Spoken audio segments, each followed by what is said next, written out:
নমস্কার বন্ধুরা, আজ আমি বানাবো অসাধারণ স্বাদের নিরামিষ একটি ঝিঙের রেসিপি। ঝিঙের রেসিপি আমরা অনেক রকমের রেসিপি খেয়েছি, কিন্তু এই রেসিপিটি একবার খেলে বারবার খেতে ইচ্ছে করবে। তাহলে চলো দেখে নেওয়া যাক রেসিপিটি আমি কিভাবে বানিয়েছি।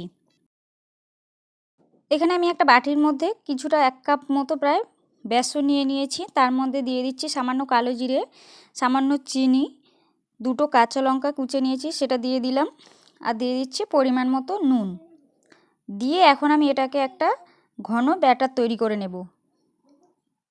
অল্প অল্প করে জল দেব, দিয়ে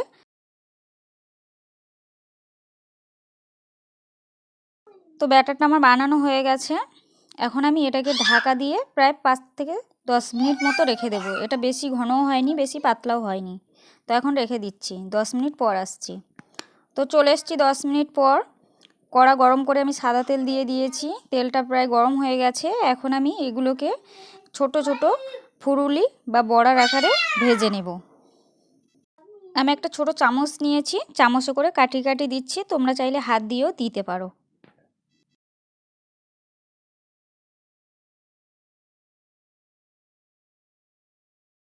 এগুলো আমি দিয়ে নিয়েছি, আর অল্প কিছুটা রয়েছে। তো এগুলোকে আমি একটু উল্টে পাল্টে ভেজে নেব।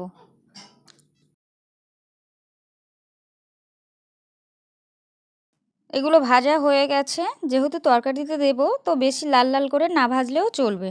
এখন আমি এগুলো তুলে নিয়ে বাকি যেগুলো আছে সেগুলোকে ভেজে নিচ্ছি।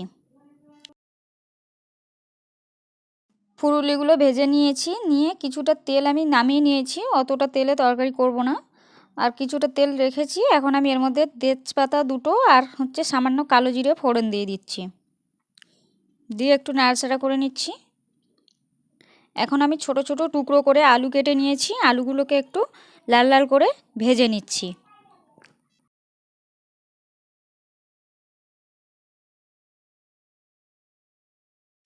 আলুগুলো দেখো লাল লাল করে ভাজা হয়ে গেছে অনেকটাই। এখন আমি এর মধ্যে নুন আর হলুদ পরিমাণ মতো দিয়ে দিচ্ছি, দিয়ে আরও বেশ কিছুক্ষণ এটাকে লাল লাল করে ভেজে নেব। একেবারে নুন হলুদ পরিমাণে দিয়ে দিচ্ছি যতটা লাগবে। আলুটা ভেজে নিয়েছি বেশ কিছুক্ষণ। এখন আমি এর মধ্যে দিয়ে দেবো একটা টমেটো কেটে রেখেছি টুকরো টুকরো করে, আর দিয়ে দিচ্ছি সামান্য জিরের গুঁড়ো।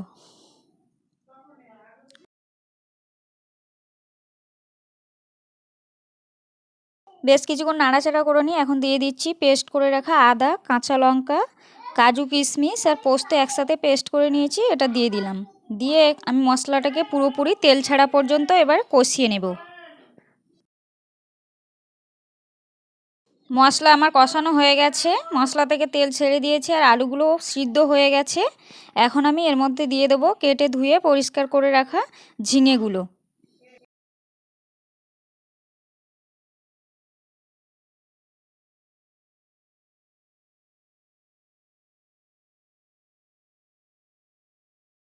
ঝিঙেটা দেওয়ার পর 5-6 মিনিট মতো ভালো করে মশলার সাথে কষিয়ে নেব।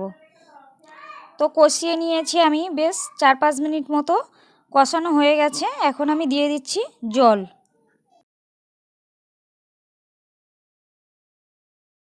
জলটা আমি বেশি দেব না, যেহেতু ঝিঙে থেকে এমনি জল বেরোবে আর এটা মাখা মাখা হবে। তো হাফ গ্লাসের উপর একটু জল দিয়ে দিচ্ছি, দিয়ে ঢাকা দিয়ে এটাকে আমি বেশ কিছুক্ষণ একটু রান্না করে নিচ্ছি।